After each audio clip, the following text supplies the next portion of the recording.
ধৈর্য এমন এক চাবি, গভীর অন্ধকারের মাঝেও এক চিমটি আলোর আশা। তবে এটা সবার জন্য নয়, কারণ ধৈর্য সবাই ধরতে পারে না। ধৈর্য জিনিসটা না সব মানুষের সাধ্যে থাকে না। যারা প্রকৃত ধৈর্যশীল, আল্লাহ তাদের ভালোবাসেন। আল্লাহ তাদের কেমনভাবে ভালোবাসেন জানেন? ছোট্ট একটা উদাহরণ দেই।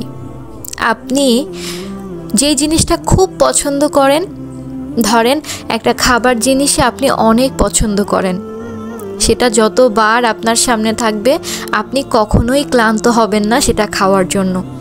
ঠিক ততটাই ধৈর্যশীলদের আল্লাহ তাআলা ভালোবাসেন।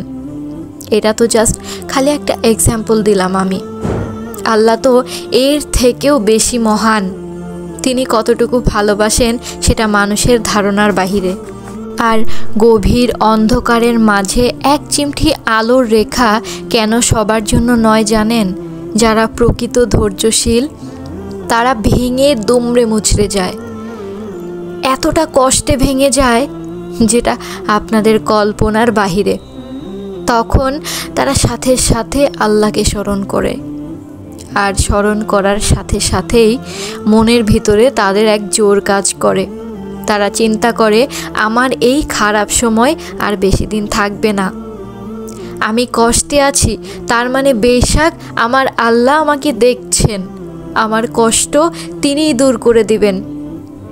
আমি ধৈর্যশীল হয়ে আল্লাহর সন্তুষ্টি অর্জন করব। তাদের অন্তরে শুধু এটাই থাকে। ধৈর্য ধরতে ধরতে একটা সময় ধৈর্যশীল মানুষরাও অনেক হতাশ হয়ে পড়ে, কিন্তু তাদের সেই হতাশার সাথী স্বয়ং আল্লাহ তাআলা, যেটা সাধারণ মানুষদের নয়। কারণ তারা তো পারে না ধৈর্য ধরতে।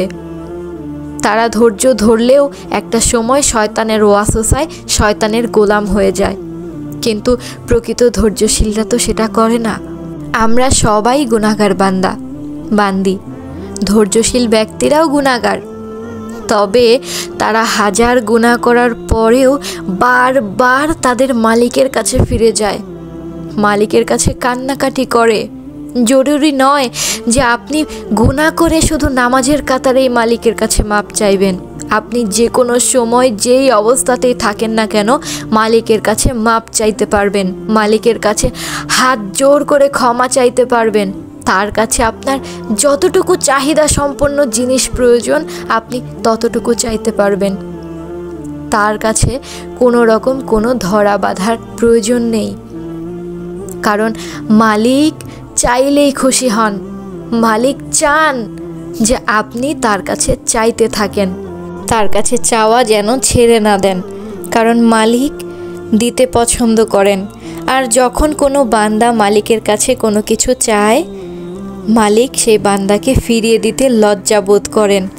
কতটুকু দয়ালু আমাদের রব একবার ভেবে দেখেছেন? যদি ভেবে না থাকেন তাহলে নীরবে বসে একদিন ভাবেন না, দেখবেন আপনার সব সমস্যার সমাধান হয়ে গেছে। বিপদে পড়বেন, হতাশও হবেন, দুঃখও আপনাকে গ্রাস করে গিলে খাবে, কষ্ট আপনার চোখ দিয়ে রক্তের মতো বেয়ে বেয়ে পড়বে, কিন্তু সেই কষ্টটা কে দেখবে জানেন? আপনার মালিক, আপনার রব, যিনি আপনাকে সব থেকে বেশি ভালোবাসেন। তিনি চান আপনি তাকে স্মরণ করুন। তাই এখন থেকে নিজেকে স্ট্রং বানিয়ে নেন।